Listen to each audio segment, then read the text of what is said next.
Good morning student.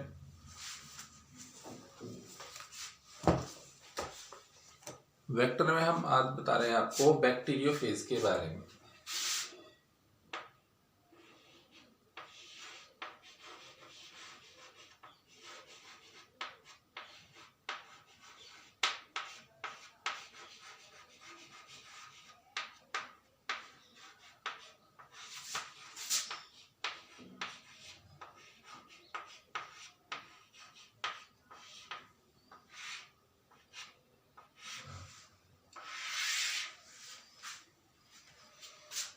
Bacteriophage, it is the another vector of recombinant DNA, of cloning DNA. Virus that infect bacterial cell are called bacteriophage. The viruses which infect to the bacterial cell called bacteriophage. Example: lambda and M13. These are the example of bacteriophage.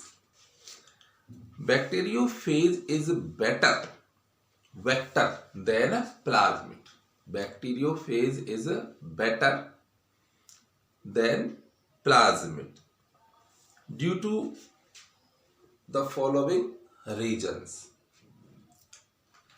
ऐसे virus जो जीवाणु कोशिका को संक्रमित करते हैं उन वायरसों को जीवाणु भोजी कहा जाता है। जीवाणु भोजी भी वाहक होते हैं और प्लाज्मिड की तुलना में ये बेहतर वाहक माने जाते हैं। अब क्यों माने जाते हैं, उनका मुख्य कारण निम्न है। Number 1, it can clone large DNA. It can clone large DNA fragments of size 24 kbp।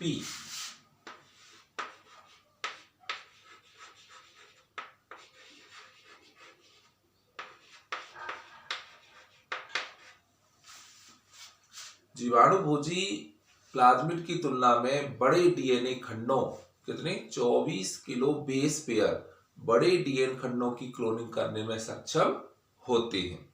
It can clone large DNA fragment 24 kilo base pair. Number 2, every bacteriophage produce one plaque area. Every bacteriophage produce one plaque area. What is plaque area? Through which testing is comparatively easy. Through which testing is comparatively easy. ये जो जीवाणु भोजियों में एक विशिष्ट क्षेत्र होता है जिसको बोलते हैं प्लाक क्षेत्र। इस प्लाक क्षेत्र की उपस्थिति के कारण ही जो वांछित डीएनए जो इसके जीवाणु भोजी के डीएनए के साथ निवेश किया जाता है उसकी पहचान जो है वो आसानी से हो जाती है कि वास्तव में वांछित और विदेशी डीएनए खंडों की क्लोनिंग हो रही है या नहीं। तो ये प्लाक क्षेत्र की सहायता से आसानी से हो जाती है। Number 3, lambda phage is more widely used. Lambda जो फेस है बैक्टीरियोफेज का जो एग्जाम्पल है, lambda phage is more widely used as a vector than M13 because of. Bacteriophage में जो लैम्डा फेज है इसको M13 की तुलना में अधिक उपयोग किया जाता है। उसका भी कारण है क्योंकि number 1, they are bacteriophage of E coli. Lambda किसका बैक्टीरियोफेज है? जीवाणु इस्चेरिचिया कोलाई का वाहक है, उसी का मतलब वो है, ये वेक्टर है। तो they are bacteriophage of E coli. Number 2, DNA is linear and double stranded DNA. Lambda phage का जो डीएनए होता है, एक तो वो रेखाकार होता है, लाइनियर है, और साथ में क्या है, वो डबल स्ट्रैंडेड है, क्योंकि अपन जो डिजायर्ड डीएनए को जो इंसर्ट करते हैं वो भी कैसा होता है, अपना डबल स्ट्रैंडेड डीएनए होता है, तो हमको बहुत ज्यादा क्लोनिंग करने में इजी हो जाता है। तो double stranded DNA bacterio lambda phase of bacteriophage contain a linear and double stranded DNA. Large fragment in the central region. Large fragment in the central region of its genome. वांछित DNA के बड़े टुकड़े को bacteriophage के साथ निवेशित किया जा सकता है। Is not essential for lytic infection of E. coli cells. Therefore, this large region can be replaced by foreign insert of DNA fragment up to 24 kilobase in size. ये जो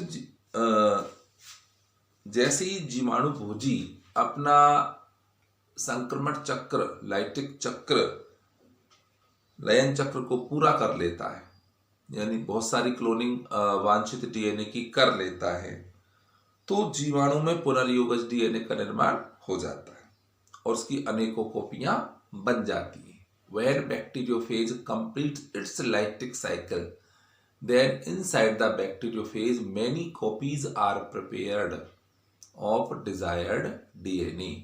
It can be cloned of desired DNA. उसके बाद इन जीवाणु भोजियों में से जो अनावश्यक पदार्थ होता है उसको हटा दिया जाता है। Undesired material is removed from bacteriophage.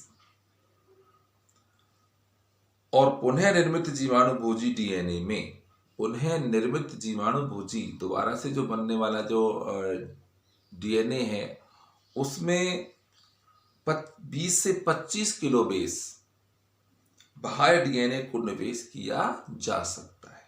Again we insert 20 to 25 kilo base fragment of desired DNA for cloning inside the bacteriophage. यदि वाहक अणु का आकार छोटा हो जाता है, यदि वाहक अणु का आकार छोटा हो जाता है तो उसमें बड़े आकार की विजातीय डीएनए इन जीवाणु भोजी डीएनए के वाहक के साथ जोड़ा जा सकता है। If the vector size become small, if the vector size become small, then we can insert a large size of desired DNA fragment. It means we can clone large sized of desired DNA fragment inserted with the DNA of bacteriophage. ठीक, तो ये हमने अभी आपको bacteriophage वाहक के बारे में बताया है। इसके बाद हम आपको बता देते हैं कॉस्मिड।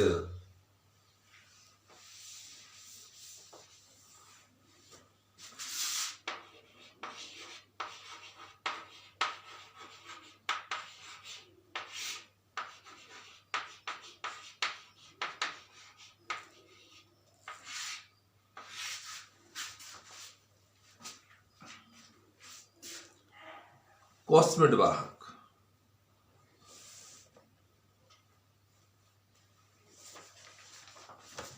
इसका भी डायग्राम बना देते हैं।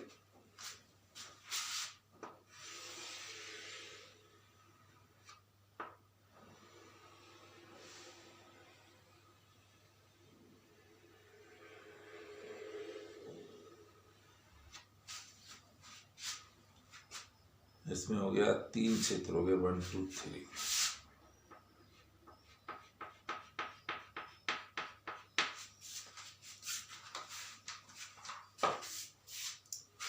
ये हो गया cos,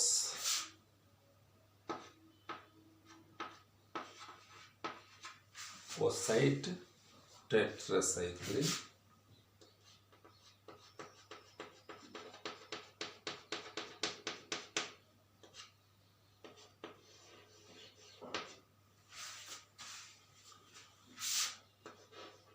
tetracycline R and ampicillin.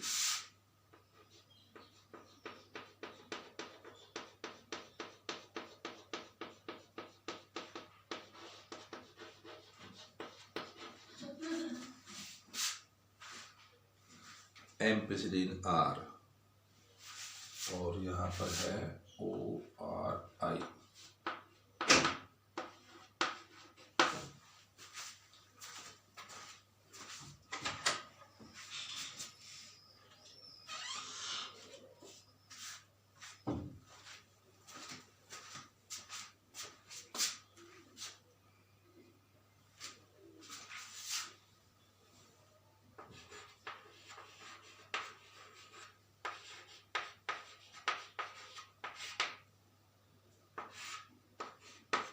तो ये डायग्राम है अपना कॉस्मिड वेक्टर का, कॉस्मिड वाह।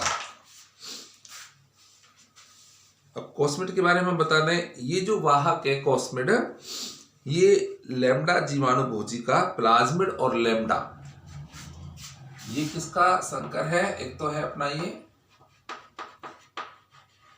Plasmid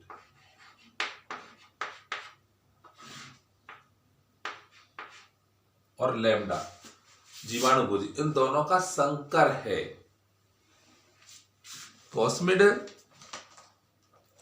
it was first of all constructed by Barbara, Hohn and icon Collins in 1978। Barbara Hohn और John Collins, Barbara Hohn and John Collins ने इसको सबसे पहले खोजा था। ऐसे प्लाज्मिड कण जिनमें लैम्डा जीवाणु भोजी के कोष स्थल पर पाए जाने वाले डीएनए अनुक्रमों को निवेश किया जाता है, कॉस्मिड कहलाता है। यानी वो प्लाज्मिड यानी वाहक के कण जिनमें लैम्डा जीवाणु भोजी के कोष स्थल, लैम्डा जीवाणु भोजी में एक साइट होती है कोष स्थल, कोष स्थल पर पाए जाने वाले डीएनए अनुक्रम, जैसे ये कोष स्थल है तो यहाँ पर डीएनए का अनुक्रम है, एडेनिन गुआनिन साइटोसिन होते हैं ना, नाइट्रोजनी क्षारकों का अनुक्रम होता है, उनका यहाँ निवेश किया जाता है, तब ये कॉस्मिड कहलाता है। They have constructed by combination certain features of plasmid and cos site of phase lambda. The simplest cosmid vector contains a plasmid. The simplest cosmid vector contain a plasmid ORI. Contain a plasmid ORI. Origin of replication. This is a cosmid vector. It contain a plasmid ORI, origin of replication, selectable marker, tetracycline resistance and ampicillin resistance. Tetracycline resistance and ampicillin resistance. Suitable restriction enzyme. इसके चार तरफ क्या होते हैं? suitable restriction enzyme, EcoR first, selectable RN site and the lambda cos site, और lambda cos site इसमें होते हैं। जो सबसे सरलतम कॉस्मिड वाहक होता है उसमें एक तो प्लाज्मिड का ORI, ओरिजिन ऑफ रेप्लिकेशन, क्या बोलते हैं इसको, रेप्लिकेशन को पुनरावृत्ति स्थल होता है। दो वर्ण योग चिन्हक होते हैं सेलेक्टेबल मार्कर, एक तो टेट्रासाइक्लिन प्रतिरोधक और एक होता है अपना एम्पिसिलिन प्रतिरोधक, और एक इसमें होता है कॉस साइट। कॉस्मिड है तभी तो इसको कॉस्मिड बोल रहे हैं, cos site, lambda cos site. They replicate in host cell. Totally जितने भी वेक्टर होते हैं वो होस्ट सेल में क्या करते हैं, रेप्लिकेशन करते हैं। परपोषी कोशिका में पहुंच करके कॉस्मिड भी प्लाज्मिड और जीवाणुभोजी के समान क्या करता है, पुनरावृत्ति करता है, कॉपीज प्रिपेयर करता है।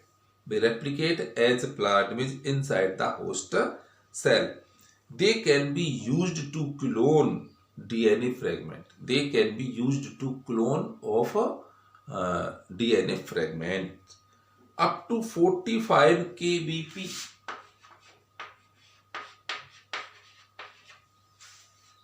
ये प्लाज्मिड और बैक्टीरियोफेज उनकी तुलना में 45 kilo base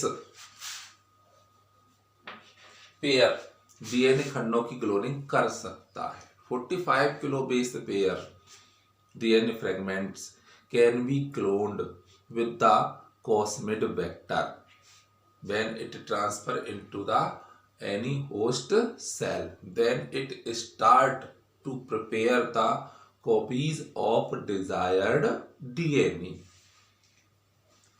In cosmid PLFRS there are two site, cos site, 6 REN site, ORI tetra antibiotic resistance gene.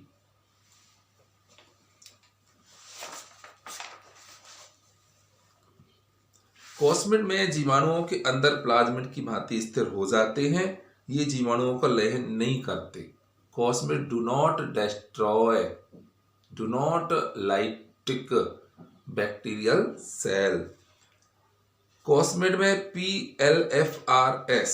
PLFRS में 2 कोष स्थल और 6 प्रतिबंधन स्थल, 2 तो होते कोष साइट, यानी ये बात कर रहे हैं कॉस PFRS, कॉस PLFRS।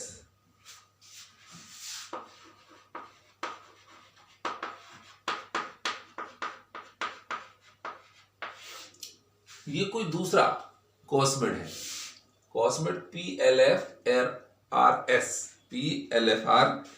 ये एक another, this is an another cosmid. It contain 2 cos site.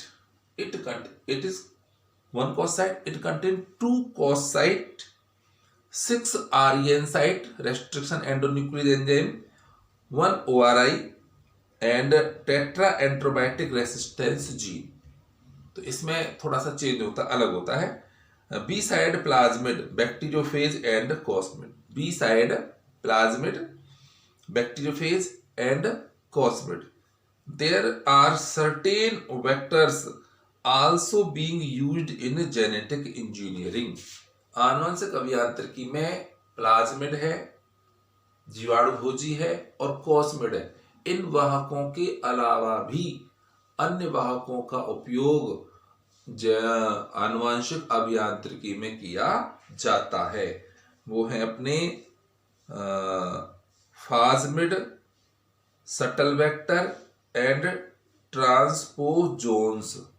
फास्मिड, shuttle vector and transposons. इन तीनों के अतिरिक्त अन्य वाहक भी प्रयोग में लाए जाते हैं। फास्मिड, सटल वाहक,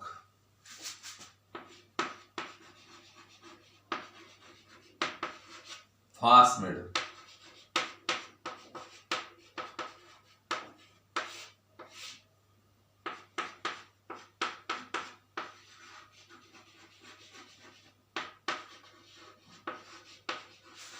सटल वाहक,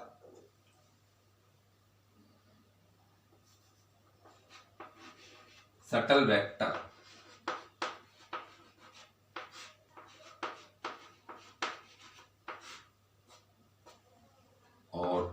नंबर 3 है ट्रांसपोजोन्स।